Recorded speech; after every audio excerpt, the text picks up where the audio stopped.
दोस्तों नमस्कार। आप देख रहे हैं फ्रंट पेज। मैं गिरिजेश्वर प्रसाद। हजारीबाग में भारतीय जनता पार्टी एक बार फिर परचम लहरा पाएगी या जसवंत सिन्हा के परिवार की नाराजगी उसे भारी पड़ेगा? क्या लगातार चौथी बार भी विपक्ष यहां मात खा जाएगा? राजनीति के गलियारे में पूरी गंभीरता के साथ जोड़ घटाव किए जा रहे हैं। हजारीबाग में भारतीय जनता पार्टी के मनीष जायसवाल और इंडिया गठबंधन की ओर से कांग्रेस के जयप्रकाश भाई पटेल आमने सामने हैं। मनीष हजारीबाग विधानसभा क्षेत्र से विधायक हैं। जयप्रकाश पटेल मांडू विधानसभा क्षेत्र से भारतीय जनता पार्टी के टिकट पर चुने गए थे। लोकसभा चुनाव के ठीक पहले वे भारतीय जनता पार्टी छोड़कर कांग्रेस में आ गए। कांग्रेस ने उन्हें हजारीबाग से टिकट दे दिया। जयप्रकाश पटेल झारखंड के सांसद और विधायक रहे। झारखंड मुक्ति मोर्चा के कद्दावर नेता टेकलाल महतो के पुत्र हैं। हजारीबाग लोकसभा सीट भारतीय जनता पार्टी के लिए काफ़ी महत्वपूर्ण रही है। एकीकृत बिहार के समय से ही हजारीबाग में आरएसएस की पकड़ है। बजरंग दल और विश्व हिंदू परिषद यहाँ काफ़ी सक्रिय रहते हैं। यहाँ का रामनवमी जुलूस काफ़ी चर्चित है। हजारीबाग में सांप्रदायिक दंगों का भी इतिहास रहा है। हाल के वर्षों में भी यहाँ सांप्रदायिक तनाव के मामले सामने आए हैं। पिछले साल ही बजरंग दल और विश्व हिंदू परिषद के शौर्य जागरण यात्रा के दौरान यहाँ सांप्रदायिक तनाव पैदा हो गए थे। कभी रामनवमी जुलूस के समय, कभी सरस्वती पूजा विसर्जन के दौरान, तो कभी अफवाहों के कारण भी यहाँ सांप्रदायिक तनाव उत्पन्न हो जाते हैं। कई बार कुछ इलाकों में कर्फ्यू लगाना पड़ता है और इंटरनेट सेवा भी स्थगित करनी पड़ती है। हजारीबाग के सांसद और तत्कालीन मंत्री जयंत सिन्हा भी विवादों में घिर गए थे। उन्होंने मॉब लिंचिंग के सजायाफ्ता अपराधियों को माला पहनाकर विवादों के घेरे में आ गए थे। यह भी सांप्रदायिक ध्रुवीकरण की एक कोशिश थी।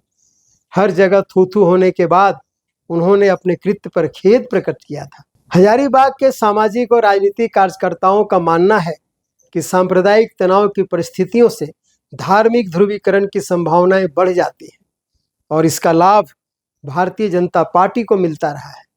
हजारीबाग में अक्सर धार्मिक ध्रुवीकरण की लहर पर सवार होकर भारतीय जनता पार्टी को जीत हासिल होती रही है। चाहे जसवंत सिन्हा उम्मीदवार हो या जयंत सिन्हा, उन्हें धार्मिक ध्रुवीकरण का लाभ मिलता रहा है। भारतीय जनता पार्टी के नेता और कार्यकर्ता भी निजी बातचीत में स्वीकार करते हैं कि यदि धार्मिक ध्रुवीकरण न हो तो हजारीबाग में जीतना मुश्किल है। परंतु इस बार के चुनाव में कोई लहर नहीं दिख रही है। न तो धार्मिक ध्रुवीकरण की कोई लहर है और ना ही 2019 की तरह पुलवामा और सर्जिकल स्ट्राइक जैसा ही कोई तथाकथित राष्ट्रीय मुद्दा है। अयोध्या में राम मंदिर का उद्घाटन का मामला भी मतदाताओं के मुद्दों में शामिल नहीं दिख रहा है।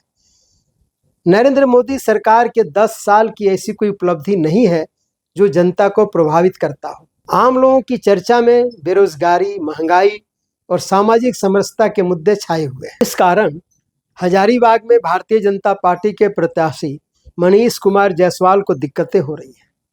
मनीष हजारीबाग विधानसभा सीट से 2 बार से विधायक हैं। विधायक के तौर पर उनकी एक अच्छी छवि है। इसके बावजूद वे परेशानी में दिख रहे हैं। उनकी परेशानी का बड़ा कारण जसवंत सिन्हा के परिवार का सहयोग बताया जा रहा है। 1998 के बाद यह पहला मौका है जब जसवंत सिन्हा के परिवार का कोई सदस्य हजारीबाग से चुनाव नहीं लड़ रहा है। पिछले 3 लोकसभा चुनावों में जसवंत सिन्हा और उनके बेटे जयंत सिन्हा यहां से जीत दर्ज करते रहे। 2009 और 2014 में जसवंत सिन्हा और 2019 में जयंत सिन्हा यहां से चुने गए थे। इस बार जयंत सिन्हा का टिकट कट गया है। इससे उनके समर्थकों के बीच नाराजगी की खूब चर्चा हो रही है। इधर जयंत सिन्हा का बेटा और यशवंत सिन्हा का पोता आरिश का कांग्रेस में शामिल होने की खबर से भी भारतीय जनता पार्टी परेशानी में है। यशवंत सिन्हा ने पहले ही कांग्रेस प्रत्याशी जयप्रकाश पटेल का समर्थन करने की घोषणा कर चुके हैं। इधर इंडिया गठबंधन के प्रत्याशी जयप्रकाश पटेल काफी जोर लगाए हुए हैं। हजारीबाग के गांवों में उनकी पकड़ बताई जाती है। यदि जातिगत समीकरण की बात करें तो वे कुर्मी जाति से आते हैं। मांडू विधानसभा क्षेत्र में कुर्मी जाति की अच्छी खासी संख्या बताई जाती है। वे यहीं से विधायक चुने गए थे। हजारीबाग लोकसभा क्षेत्र में लगभग 2.5 लाख कुर्मी महतो मतदाता बताए जाते हैं। जानकार बताते हैं कि कुर्मी महतो का पूरा समर्थन जयप्रकाश पटेल को मिल सकता है। इसके अलावा यहाँ कुशवाहा जाति के मतदाताओं की भी बहुलता है। इस बार कुशवाहा का वोट भी इंडिया गठबंधन को मिलने की संभावना है। हजारीबाग और रामगढ़ के आसपास के कोलियरों में कार्यरत मजदूरों के बीच भी जयप्रकाश पटेल की पकड़ बताई जाती है। टेकलाल महतो की विरासत और अपनी छवि के अलावे जयप्रकाश पटेल के लिए अच्छी बात यह है कि इंडिया गठबंधन के दलों का पूरा समर्थन उन्हें मिल रहा है। बड़का गांव से कांग्रेस विधायक अंबा प्रसाद और बरही विधायक उमाशंकर अकेला का पूरा समर्थन उन्हें मिल रहा है। केंद्र में भारतीय जनता पार्टी की सरकार के 10 साल के कामकाज से नाराजगी का लाभ भी इंडिया गठबंधन को मिलने की उम्मीद जताई जा रही है। इधर भारतीय जनता पार्टी के मनीष जायसवाल नरेंद्र मोदी के नाम के सहारे हैं। वैसे हजारीबाग के शहरी मतदाताओं के बीच उनकी पकड़ बताई जाती है। कोरोना महामारी के दौरान उनके कार्यों को लोग आज भी भूले नहीं। मृदुभाषी होने के कारण आम लोगों में उनकी अच्छी छवि है। इसके बावजूद मोदी सरकार से नाराज बेरोजगार युवकों का एक बड़ा वर्ग भारतीय जनता पार्टी से नाराज चल रहा है। हजारीबाग के वरिष्ठ पत्रकार सुगातो घोष का कहना है कि लोगों के बीच मनीष जायसवाल की अच्छी छवि है और इधर जयप्रकाश पटेल के साथ उनके पिता टेकलाल महतो की विरासत है और जाति समीकरण भी उनके साथ है। दोनों के बीच कांटे का टक्कर है। जीत किसकी होगी यह भी कहना मुनासिब नहीं होगा।